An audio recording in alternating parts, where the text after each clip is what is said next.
हाँ तो दोस्तों, अब मैं इसी वीडियो का पार्ट 2 बनाती हूँ। जैसे कि मैंने ये कहा था आपको नेक्स्ट वीडियो में, हम किसी के बारे में अगर ये संस्कार क्रिएट कर लेते हैं कि ये तो ऐसा ही है, इसका कुछ नहीं हो सकता, तो वो जो संस्कार हमारे अंदर जो पड़ी रहती है ना, वो बंदा आपके सामने जितनी बार आएगा आपको वही दिखाई देगा और आपके वो संस्कार चार्ज हो जाएंगे। आपके मुंह से वही वर्ड निकलेगा, बिकॉज आपने उसको मन में उसके बारे में ये चीज़ सोच के रखा है, संकल्प बना लिया है। ठीक है, तो हम स्वयं परिवर्तन से विश्व परिवर्तन कैसे कर सकते हैं? अगर हम उस बंदे को ये बोलें, हम एक ज्योतिर्बिंदु है, हम एक जिसको बोलते हैं दिव्य दिव्य ज्योति है, हमें क्या करना चाहिए? अपने ज्योति से दूसरों की आत्मा की ज्योति को प्रज्वलित करना है। मेरी बात को गहराई से समझें। हम जो आत्म स्वरूप है, हमारी आत्मा में जो परमात्मा का, जो हमारे आत्मा में पॉइंट ऑफ लाइट है, वो परमात्मा है। वो तो ये क्या है? एक लॉ है हमारा, दिया का लॉ है। तो ये दिया के लॉ से हमें दूसरे जो भी हमारे जिसके बारे में हम डेफिनेशन देते हैं, इसका कुछ नहीं हो सकता, ये नहीं हो सकता, वो नहीं हो सकता, वो भी एक आत्मा स्वरूप है। उनकी ज्योति को ये ज्योति से जलाना है हमें, ना कि हम खुद अंधकार में बैठ के, यानी कि ये ज्योति के ऊपर आवरण चढ़ा के बुरा भला का संकल्प, गलत संकल्प के, गलत विचारों के, खुद अंधेरे में हो के उसको भी बुरा भला करके उसको अंधेरे में कर देना नहीं। वो आवरण को आप हटाएं। आपने जो इसके बारे में बुरा सोचा, गलत सोचा, वो आवरण को आप हटाएं। कैसे हटाएंगे? संकल्प को बदलें। ये कमज़ोर आत्मा है, इसकी समझ कम है, इनको सहानुभूति की ज़रूरत है, स्नेह की ज़रूरत है, प्यार की ज़रूरत है। दूसरी बात, वो अगर कुछ गलत कर रहे हैं तो उन्हें प्यार से समझाने की ज़रूरत है। आप बोलेंगे प्यार से समझाने से भी किसी को समझ में नहीं आता, तो क्या हम गुस्सा ना करें? अवश्य, शास्त्र में है साम दाम दंड भेद, अवश्य। लेकिन आपको बैलेंस रहते हुए, अगर कोई गलत कार्य कर रहा है, आप उसको समझा रहे हैं, उसको समझ में नहीं आ रहा है, तो आपको उसको समझाने का तरीका बदलना पड़ेगा। किस तरह? इस तरह आपको खुद को बैलेंस में रह के, अगर आप किसी से प्यार कर रहे हो, वो जो भी बोल रहा है, सही हो गलत हो, आप अगर स्वीकार करते जा रहे हो, या तो फिर आप उसके अवगुणों को बढ़ाते जा रहे हो। मीन्स, अगर कोई किसी को, फॉर एग्ज़ाम्पल, आपने किसी को कहा कि ये सब चीज़ में गंदगी फैलाओ मत, तो उन्होंने क्या कहा, ये मेरी हॉबी है या मेरी इच्छा है। तो दूसरे बंदे को पसंद नहीं है गंदगी, उस बंदे को पसंद है गंदगी। तो जो बंदा को गंदगी पसंद नहीं है, उस बंदे को वो प्यार कर रहा है, तो उसकी सारी गलतियों को अवॉइड करता जा रहा है। अवॉइड करता जा रहा है मीन्स, जिस बंदे ने गंदगी फैलाई उसको अगर आप अवॉइड कर रहे हो, तो उसके हैबिट जो है गंदगी फैलाने की, उसको आप बढ़ावा दे रहे हो। मीन्स आप उसके गुनाह के हकदार आप बन जाते हो। तो शांति का भी आपको ध्यान रखना है, प्रेम से भी ध्यान रखना है, साथ में समझदारी भी दिखाना है। तो उनको आपको पनिश करने का कोई हक नहीं है, वो परमात्मा की इच्छा होती है। तो अपने गुण के द्वारा, ज्ञान के द्वारा उनको समझाने का एक ही तरीका है, अगर आपको गंदगी करना है तो उसको साफ भी करवाना है। और साफ कैसे करोगे? आप साफ करोगे, वो गंदा फैलाएगा। यानी कि आपने उसका गुण को बढ़ावा दिया है, आपके वजह से वो गंदगी फैला रहा है। जब आप उसको ये बोलोगे तुम्हारी गंदगी तुम साफ कर दो, तो उसको कहीं ना कहीं अपनी गलती का एहसास होगा।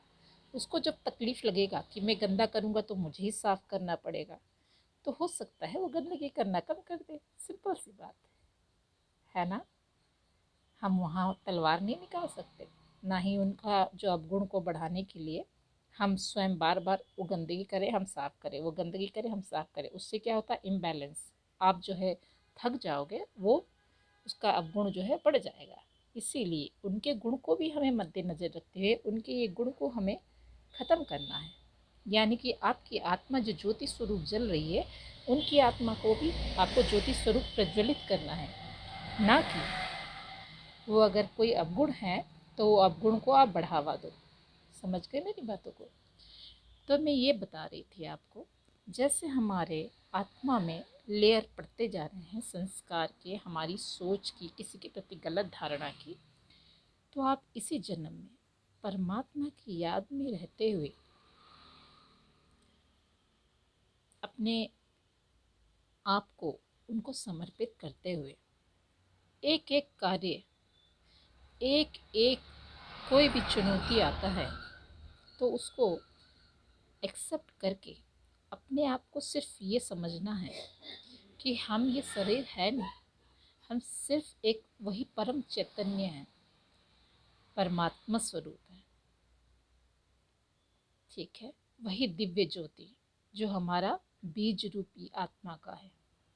इसके ऊपर के कई जन्मों के जो लेयर हैं, एक एक आप खोलते जाइए। इस जन्म में तो प्रयास कीजिए परमात्मा की याद में रह के, आपके आने वाले सारे 84 जन्मों के सारे अपना आप ही विकर्म जो है विनाश हो जाएंगे परमात्मा की याद में।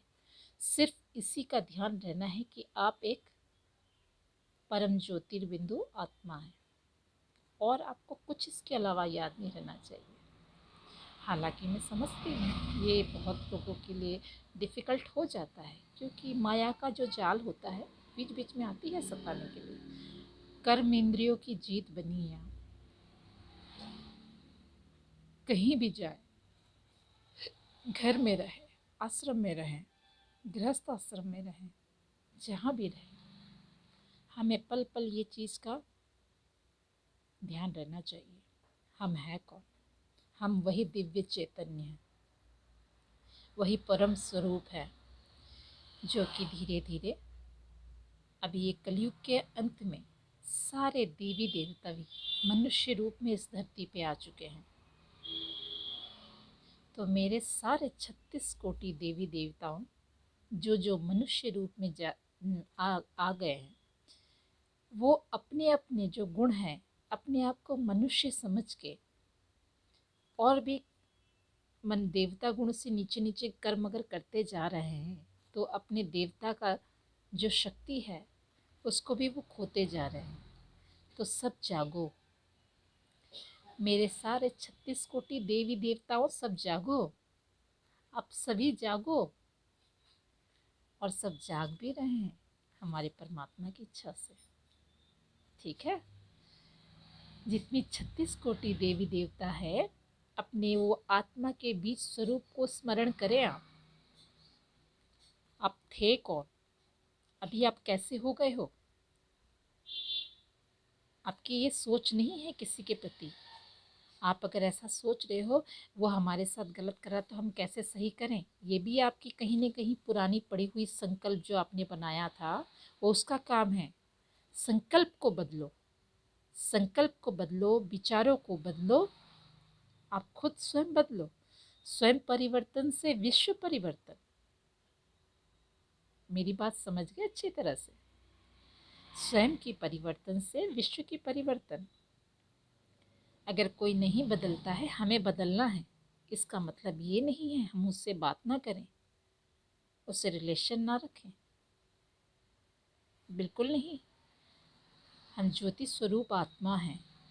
दूसरों की बुझी हुई अंधकार, जो उनकी संस्कार, उनकी बुद्धि, उनके जो ये से जो उनकी आत्मा बुझ गई है, अपनी ज्योत से उनकी आत्मा को प्रज्वलित करना है हमें। उनको और अंधकार में ना नहीं धकेलना है। तो एक एक अपने संकल्प की पैटर्न को तोड़ो, वो भी बुरी संकल्प के पैटर्न को, बुरी सोच के पैटर्न को, किसी के प्रति गलत धारणा को, सबको तोड़ो। एक एक नेगेटिव आपकी हटती जाएगी, एक एक नेगेटिव हटती जाएगी। ये आत्मा के ऊपर जो परत बनती जा रही है ना, आपकी सोच की, आपकी संकल्प की, कई जन्मों की, क्या क्या कर्म किए हैं, एक एक सब खुलती जाएगी। जब एक एक जब खुलती जाएगी, तार जब निकलती जाएगी, तो ये आत्मा जो है प्रज्वलित होगा। जब ये प्रज्वलित होगा आत्मा का, आपका बीज स्वरूप को आप पहचान जाओगे, तब आप परमात्मा को पालोगे। समझ गए? जब हमारा मूल स्वरूप जागृत हो जाए, हमारा बीज स्वरूप, हमारा दिव्य स्वरूप जागृत जब हो जाए, तो हमको सारे की सारी हमारे ब्रेन में जितनी भी रिकॉर्डिंग रहती है कि हम क्या थे, क्या है, क्या करने आए थे इस धरती पे, इससे पूर्व हम कहाँ थे, हमें क्या करना था, हमारा लक्ष्य क्या है, परमात्मा की प्राप्ति ही हमारा लक्ष्य है। तो इस जीवन मृत्यु के चक्र से हम मुक्ति पा जाएंगे। समझ गए हैं ना? तो मैं आपको इतने प्यार से अच्छे से समझा दी। अब काफ़ी लोग हैं, इसको समझ में आने में उनको थोड़ा तकलीफ़ होगी, ज़रूर बात है। तो जिस आत्मा के लिए ये मैसेज था, परमात्मा की इच्छा से अवश्य उन तक निश्चय पहुँचेगा और अवश्य वो जागृत अवस्था में आएंगे। अपने जागृत अवस्था में आने के बाद स्वयं अपने आप को पहचानेंगे, और पहचान भी रहे हैं काफ़ी बच्चे। इस बात की मुझे बहुत ही खुशी है। मेरे परमात्मा की इच्छा बहुत ही जल्दी जल्दी पूरा होती जा रही है। तो बस ये वीडियो भी काफ़ी बड़ा हो गया है, तो मैं नेक्स्ट और एक टॉपिक के ऊपर आप लोगों को बहुत सारा बातें डिस्कशन करूँगी। एक्चुअली वीडियो बहुत जल्दी बड़ा हो जाता है, तो फिर डाउनलोड होने में भी प्रॉब्लम होता है। फिर से मैं डिस्कशन करूँगी ये आपका जो थॉट है, संकल्प है, इसके ऊपर जो आवरण चढ़ता है कई जन्मों का, उसके बारे में और एक बार डिस्कशन करके आपको बताऊँगी ज़रूर। ओके, आप सब अपना ध्यान रखें। Take care, love you all, God bless you. ओम नमः शिवाय। Thank you so much.